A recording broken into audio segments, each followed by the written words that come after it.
Hey, Mary Todd. I can't talk right now. I'm getting ready for the big debate. Honey, could you call back later? Douglas! Douglas, come on, stand up. We gotta go to the debate. Yeah. Fine.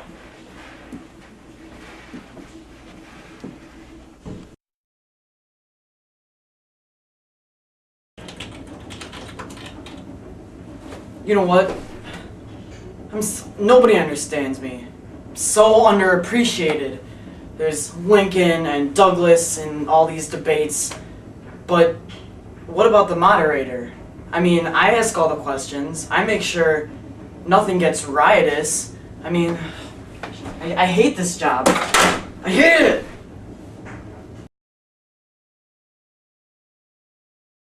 Alright, well, yeah. And say hi to Mary Todd for me, will you? Alright, thanks. Bye-bye. Welcome all to the 1858 Effingham Courthouse Senate debates. Over there in the right corner, we have Abraham Lincoln. And in the left corner, Senator Stephen A. Douglas. Now, Lincoln, Douglas, I understand that you represent different political parties. Can you please explain your ideals? Well, yes, Kevin. I represent the Democratic Party, the Party for America, and the Party for Illinois. Personally, I'm from the newly formed Republican Party, and you'll find we're close allies with the Free Soil Party. Douglas, if I understand correctly, you passed the Kansas-Nebraska Act. Can you explain to us what this does? Why, sure, Kevin. The Kansas-Nebraska Act is an ingenious piece of legislation, if I do say so myself. What it does is it infuses the newly established territories of Kansas and Nebraska with popular sovereignty, a concept that states that the citizens of those territories can decide for themselves if they want slavery or if they don't want slavery. This is ingenious because it served as a compromise so that we could build the Transcontinental Railroad right in the great state of Illinois. A transcontinental railroad built on the blood and tears of our innocent Americans, ladies and gentlemen. Now I find that when dealing with the issue of slavery, popular sovereignty is not the correct answer. We need to ensure that the federal government is able to truly free our nation, our territories, from the chains of slavery. So, Abraham Lincoln, what do you make out of this newfangled slave power conspiracy? Well, if you look at the facts, ladies and gentlemen, you'll see that pro-slavery advocates are trying to spread the horrible practice of slavery all over America.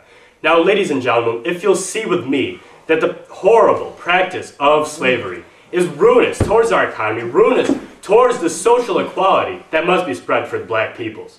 This power conspiracy must be stopped. We must ensure that America is free from the chains of slavery. Ladies and gentlemen, this is not the case. Abraham Lincoln comes up here and tries to persuade you all that there's a conspiracy theory out there that the Southerners are trying to infuse slavery into every aspect of the country. However, this is not the case. In fact, I think it's the other way around. Just look at Harriet Beecher Stowe and her recent writings of Uncle Tom's Cabin. Now that's just sheer ridiculous. She tried to show how the Southern plantation owner abused slaves, which is not the case. The Southern plantation owner just provides a place for the genetically inferior black man in our American society. It's actually a noble act. And also you look no farther than the recent John Brown slave revolt. He killed tons of innocent white men, and now the North is calling him a martyr. Representative, the true conspiracy lies with the North. So, Stephen A. Douglas, do you think blacks should have any equal rights in this great American nation? Why, no, Kevin, I don't think they should, and that's because they're genetically inferior. In fact, I don't think they should have the same economic opportunities as a white man or the same political opportunities as a white man. In fact, I think the Southern plantation owner does a noble deed by even giving blacks the position of slavery. It gives a genetically inferior black man a place in this great American nation, fitting of his genetic inferiority. Well, ladies and gentlemen, as I've pointed out previously, the practice of slavery is quite ruinous both economically and socially to this great American nation. Now, after the practice of slavery is rightfully abolished, I do agree for some economic potentials for these freed black men. Though I might agree with the senator's claims of genetic inferiority, I do feel that the poor black man deserves some economic hope. Ace of spades. Yeah.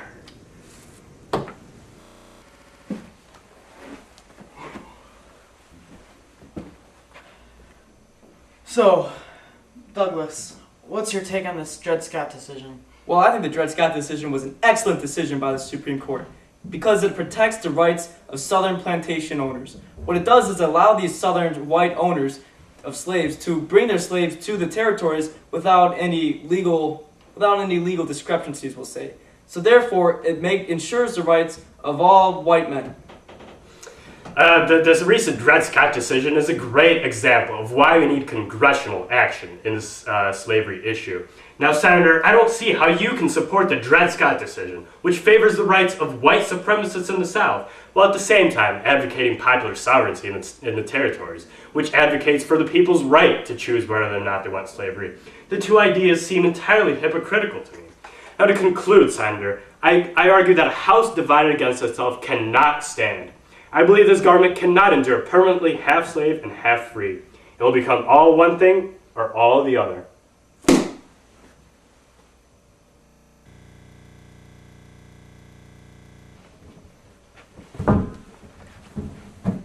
So far, we've talked a lot about slavery.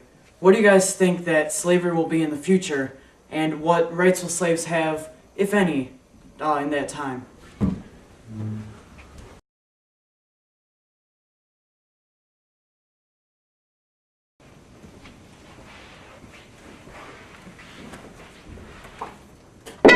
Oh, hey, I was thinking about getting me one of those. They're pretty nice. You got everything. Yeah.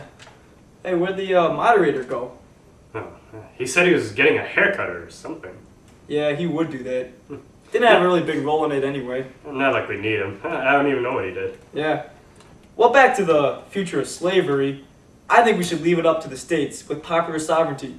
In fact, we live in a democracy, and as representative of the Democratic Party, I urge you to believe that the issue of slavery must be left to the territories to decide through popular sovereignty. Well, as a Republican myself, the one true party for America's future, I feel that slavery must be abolished through the entire nation. As I stated previously, our nation must either be all slave or all free, and I'm voting for the latter. Now, although the senator would have you believe that slavery is a great practice, as I pointed out in my speeches, clearly the otherwise is true. Well, if people have different views from me, such as this Abraham Lincoln, then they can settle it on the battlefield. Well, I'll see it for Sumter, Senator.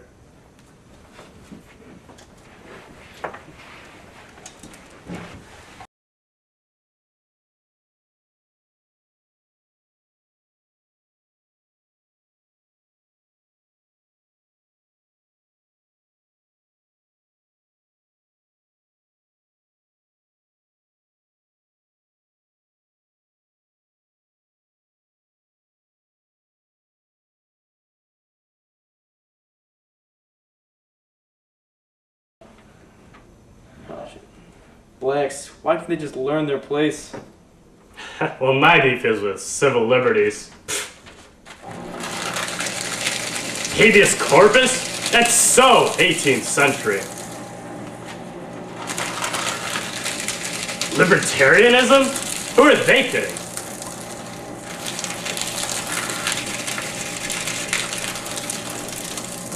Should I pass that through? I think we'll fit.